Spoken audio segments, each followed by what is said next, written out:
Olá, vamos dar continuidade aos nossos estudos de direito processual civil. Nosso foco é a execução nos termos do novo Código de Processo Civil. Para a gente poder se aprofundar no assunto, ter uma visão bem completa de tudo, nós precisamos visualizar alguns detalhezinhos que fazem toda a diferença, tá?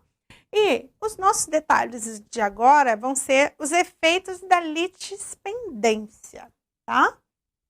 Nós já vamos ver um conceitinho de litispendência, mas antes disso, o artigo 802 do novo Código, ele fala dos efeitos que a propositura da execução vai ter, né? Isso nada mais é do que a litispendência. Quando você tem uma ação já em andamento, ela gera efeitos. E esses efeitos têm que ser analisados, tá? São destinados o quê? À execução autônoma, tá? Mas alguns deles vão ser verificados na execução como fase. Eu sempre lembro essa questão, vou reforçar e vou repetir quantas vezes for necessário. Que procedimento de execução, ele tem duas situações. A primeira situação é o procedimento de execução clássico, baseado num título executivo extrajudicial e que vai ser o quê? Um processo novo, que vai ter petição inicial e todos os detalhes. Mas o nosso sistema processual permite o quê? Que a execução seja utilizada, né? O procedimento executivo seja utilizado dentro do mesmo processo, de um processo existente, que teve uma fase de procedimento de conhecimento que determinou o direito e com isso eu tenho um título executivo judicial e dentro desse processo eu entro com uma fase nova, né, que é a fase de execução. Isso é o chamado processo sincrético, porque eu tenho um mesmo processo, mas com situações e procedimentos distintos operando dentro dele, tá? Esses efeitos da litispendência, de um modo geral, eles são para a ação autônoma e pode acontecer de aparecer lá na execução como fase, ok? Vamos ver o artigo 802. Na execução, o despacho que ordena a citação, desde que realizada em observância ao disposto no parágrafo 2º do artigo 240, interrompe a prescrição, ainda que proferido por juízo incompetente. Parágrafo único. A interrupção da prescrição retroagirá a data da propositura da ação. Parece muito, muito simples, mas esse artigo traz várias situações que precisam ser verificadas aí, tá? Primeira delas é o direito conferido ao credor de averbação da pendência da execução nos registros de bens de devedor, né? Uma vez que ele ingressa com a execução e essa execução é aceita, né? Claro, se o pedido de execução for indeferido, não vai gerar efeito nenhum, né? Agora, recebida essa execução, o credor já pode fazer o quê? Ir lá e registrar nos bens do devedor que existe essa execução, o que vai impedir que o devedor venda esses bens e, portanto, deixe o credor sem receber, tá? Outra questão importante é a interrupção da prescrição, né? O que é a prescrição, pessoal? Dá aquela lembrada lá no processo civil geral, né? A prescrição é aquele decurso de tempo que me tira a possibilidade de processar, né? E tira os direitos de processamento. Isso por quê? Para que as coisas tenham limite, para que elas tenham um começo, um meio e um fim, né? Principalmente o fim, senão nunca vai ter. Quando ingressa com a ação de execução, interrompe a prescrição. Prescrição do quê? Prescrição do título executivo, né? Prescrição do título executivo. Sabe aquele cheque que você não conseguiu receber? Então, ele tem prazo para você cobrar, né? ele tem um limite de tempo determinado que você pode utilizar a execução para receber o seu crédito. Uma vez que você entre com a execução, esse limite de tempo para, tá? Fica interrompido lá, paradinho, e vai esperar até o devedor pagar. Quando se fala em interrupção da prescrição, está diante de um processo autônomo de execução. Por que isso? Porque no processo de execução como fase, não vai ter prescrição, porque eu tenho uma sentença, um título executivo judicial que acabou de sair, tá fresquinho, né? Não tem essa questão de prazo nesse caso. Agora, os títulos executivos extrajudiciais, aí sim, tem que tomar bastante cuidado, porque aí eles prescrevem, tá? Quando a execução é deflagrada como fase, o processo já em curso não tem que se falar em prescrição, ok? Outra questão da litispendência é a prevenção. O que é a prevenção? De novo, parte geral do processo civil. Prevenção é quando o juiz despacha o processo e ele se torna prevento, ou seja, ele passa a ser competente para decidir aquela ação. Ainda que mais alguém entre com outra ação parecida, né? Digamos, o credor entrou com uma ação contra o devedor e o devedor entrou com uma ação contra o credor, as ações têm que ser decididas juntas, né? Principalmente se elas envolvem a mesma situação. E aí o que acontece? Qual juiz vai decidir essa ação? O juiz que for prevento, né? O juiz que primeiro despachou naquele caso. E daí vai juntar tudo num processo só, tá? Então, ao ingressar com a ação de execução, eu já tenho a determinação da prevenção, tá? E aí, a gente chega na tal da litispendência propriamente dita, né? Litispendência é um efeito da própria propositura da ação executiva ou do requerimento de execução quando processada como fase de um processo já em curso.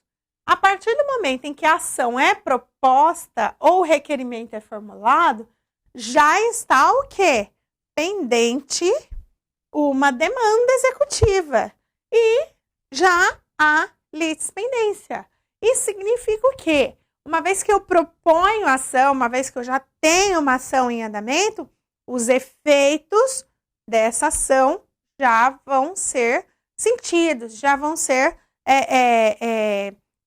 colocados em prática, tá?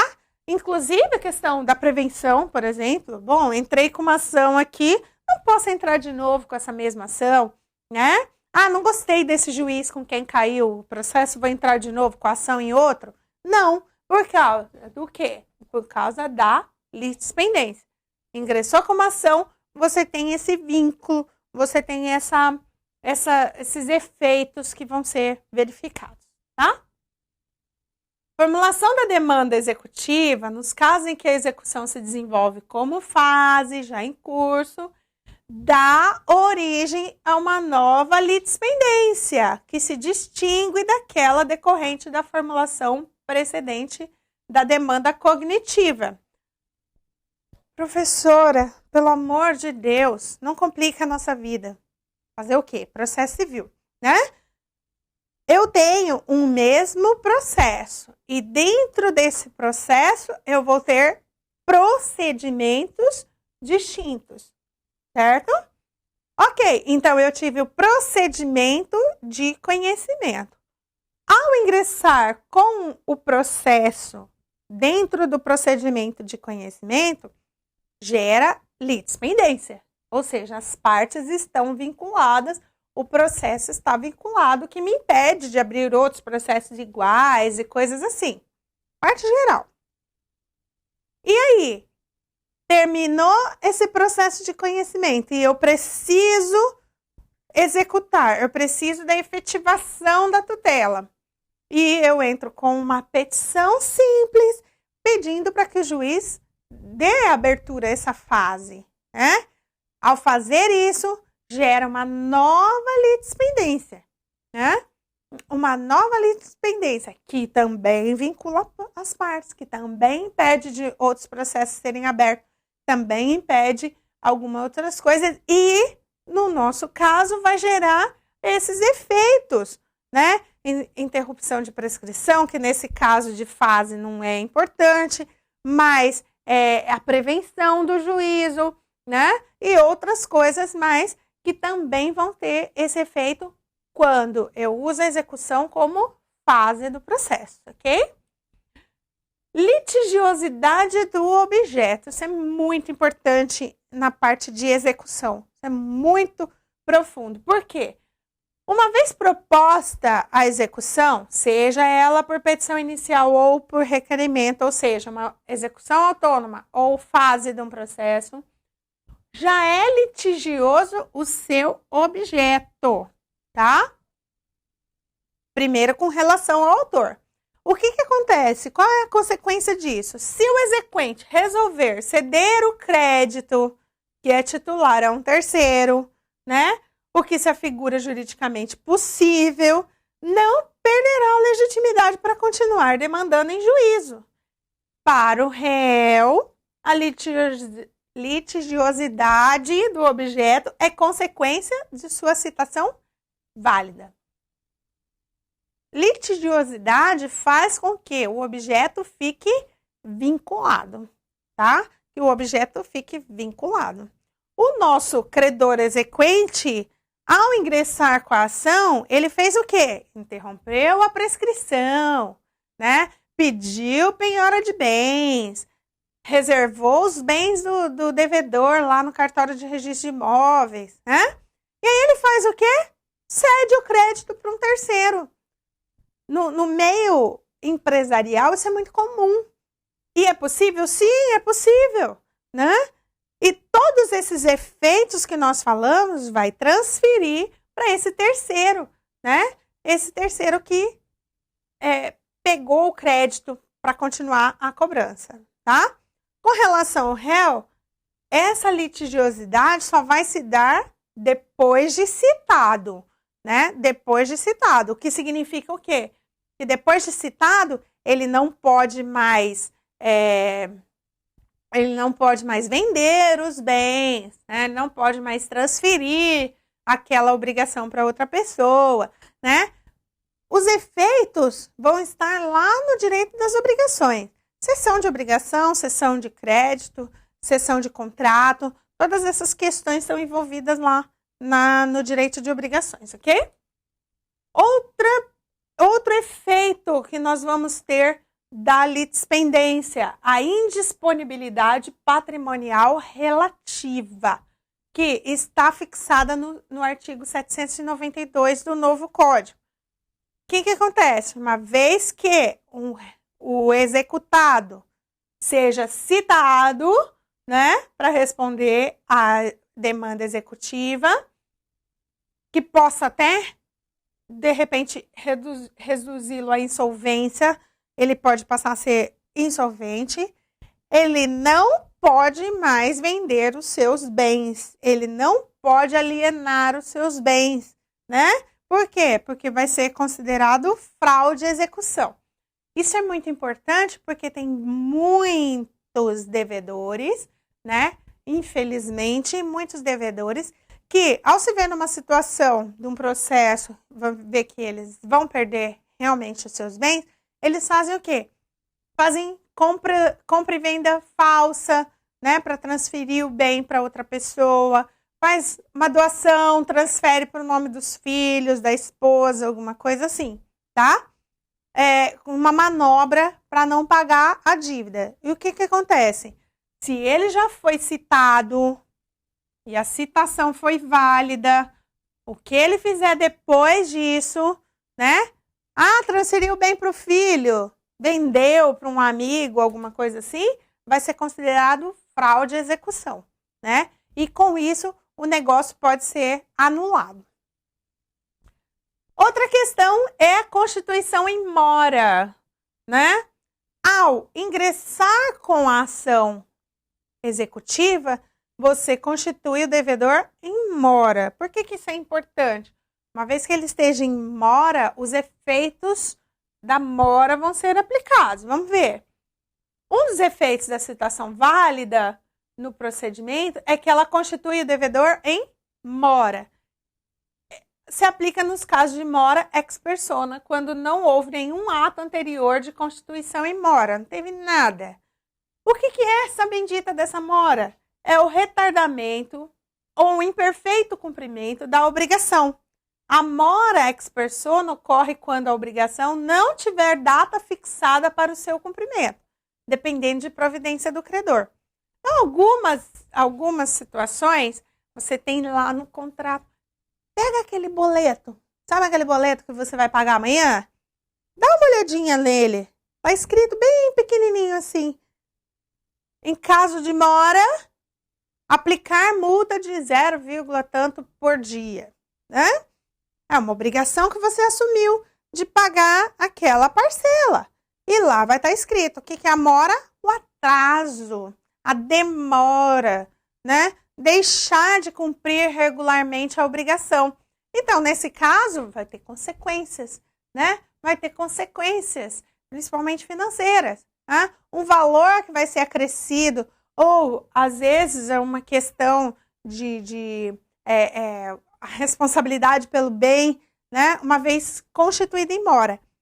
Por que se protesta os títulos executivos? Justamente para se ter uma prova do inadimplemento e começar a correr a mora, né? Para começar a correr essa situação aqui. Se o nosso exequente não tomou providência nenhuma extrajudicial para que a mora seja fixada, então, ao ingressar com a ação, ela vai ser constituída e, a partir de então, o devedor vai estar em atraso, né? E os efeitos desse atraso serão aplicados. Também temos a questão de que, a partir do momento que se ingressa com a execução, nasce o direito potestativo do executado ao parcelamento da dívida exequenda. Isso não era claro no código que está em vigor, não é claro, mas o código novo já trouxe bem delimitado, bem organizado essa questão, tá? Vamos ver o caput do artigo 916. No prazo para embargos, reconhecendo o crédito do exequente e comprovando o depósito de 30% do valor em execução, acrescido de custas e honorários de advogado, o executado poderá requerer que lhe seja permitido pagar o restante em até 6 parcelas mensais, acrescidas de correção monetária e de juros de 1% ao mês, tá? Ingressei com a ação de execução, quero receber o meu crédito. Tenho que ter em mente que, a partir do momento que eu entrei com a execução, nasce o direito do executado de parcelar a dívida. Ah, mas não é simplesmente parcelar a dívida, as regras são bem claras. Primeira coisa que ele vai ter que fazer é estar dentro do prazo para embargos à execução. E ele tem que depositar 30% da dívida toda, né? Fazer um depósito judicial de 30% da dívida toda com as custas e os honorários. É o mínimo. E aí, uma vez feito isso, ele pode requerer que o restante seja parcelado em 6 vezes. Mais que isso não, né? Mais que isso não, em até 6 vezes. Por que essa ideia? Para preservar também o direito do credor. Eu estou gerando um direito de parcelamento para o devedor e eu tenho que proteger o credor também. Ah, se colocasse aqui simplesmente parcelamento, iam querer parcelar em 18 vezes, né? No carnê. 18 vezes. Não, peraí. 6 vezes é o máximo que a nova lei processual está autorizando isso, tá? Mas lembrando, ele tem que depositar uma parte para poder fazer essa operação, ok? Muito bem. Os efeitos da litispendência são esses. Eu espero que vocês tenham compreendido bem e que continuem estudando bastante. Até mais.